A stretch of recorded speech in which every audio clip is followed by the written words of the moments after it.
Warhammer, c'est quoi les Chevaliers Impériales? Bonjour et bienvenue à un autre C'est quoi Warhammer? Aujourd'hui, nous allons parler d'une catégorie que beaucoup apprécient. Il s'agit des Imperial Knights. Alors, les Imperial Knights ou les Chevaliers Impériaux font partie de l'Imperium et sont d'énormes machines de guerre qui peuvent faire face à pratiquement n'importe quelle situation. Mais ce ne sont pas des robots dénués d'intelligence, bien au contraire.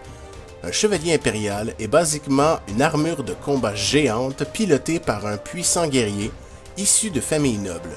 Oui, car les chevaliers impériaux fonctionnent selon les anciens principes de la chevalerie, et donc les chevaliers impériaux peuvent se trouver partout dans l'impérium. Les chevaliers impériaux sont des machines de guerre quasi instoppables qui, même seuls, peuvent faire face à des légions et les vaincre par eux-mêmes. Alors lorsque les chevaliers impériaux décident de s'unir et d'assembler leur maison pour une cause majeure, ils font souvent le ménage sans trop de problèmes, malgré le fait qu'un chevalier impérial n'est pas invincible et peut tomber au combat. Et malheureusement, ceci s'est fait à travers les siècles, autant depuis l'âge des luttes, en passant par l'Horus Hérésie, jusqu'à aujourd'hui, 40 000 ans plus tard. Mais n'allez pas croire qu'il n'y a qu'une dizaine de chevaliers par maison, au contraire, il y a plus d'une centaine de chevaliers par maison, parfois même plus. Malheureusement, des fois, il y en a beaucoup moins, et je vais vous expliquer pourquoi. D'ailleurs, un chevalier impérial, comme vous pouvez le voir, ce n'est pas petit, hein? Juste pour vous faire une petite comparaison de taille à côté d'un Space Marine, je suis monté dans la bâtisse, mais pour un humain qui se trouve à ses pieds, vous voyez qu'il fait même pas la moitié de son tibia. Donc, ils ont des pas lourds et pesants, mais ne sont pas des ennemis de l'Imperium. Au contraire, ça leur arrive très souvent de venir en aide à la garde impériale qui ont besoin d'eux, ou même à des Space Marines lorsque la situation l'exige.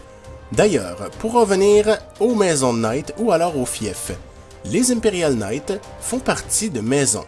Ces maisons sont composées de plusieurs chevaliers, dont 1 à 3 barons et un haut roi qui dirige chacune de ces maisons.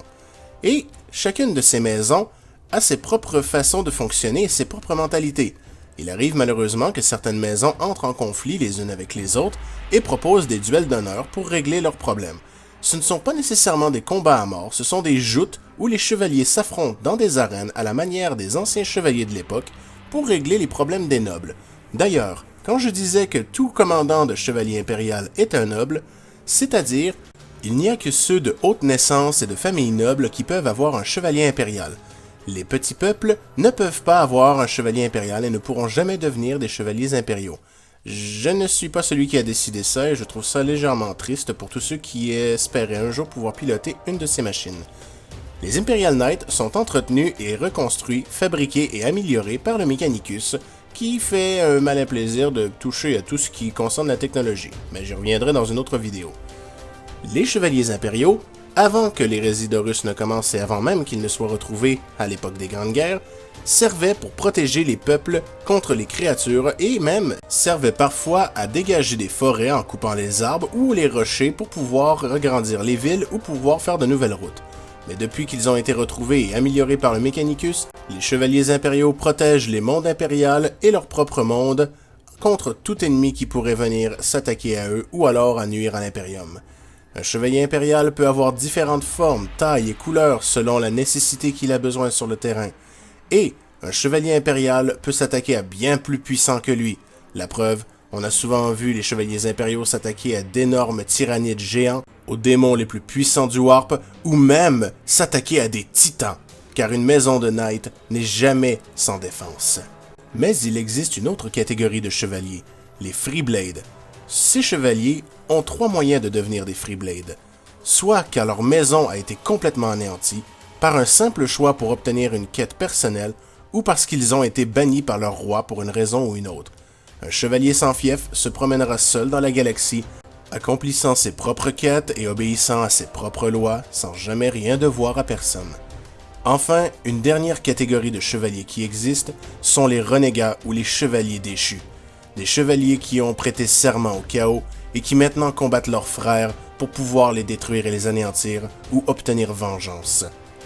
Au final, les chevaliers impériaux sont de puissantes machines de guerre qui est indispensable d'avoir pour que l'Imperium puisse survivre face à toutes les grosses créatures qui s'y trouvent dans notre univers. Sans les chevaliers impériaux, bien des fois, l'Imperium aurait succombé face aux assauts des Xénos et du chaos. Et même si les chevaliers impériaux ne sont pas invincibles, cela ne les empêche pas de continuer à avancer dans leur quête pour protéger l'humanité contre toutes les menaces de l'Imperium. J'espère que cette vidéo vous a plu, en tout cas moi elle me fait énormément plaisir à faire. Et n'oubliez pas que si vous appréciez la chaîne, vous pouvez vous inscrire, mettre un pouce bleu et laisser des commentaires. Sur ce, bonne journée!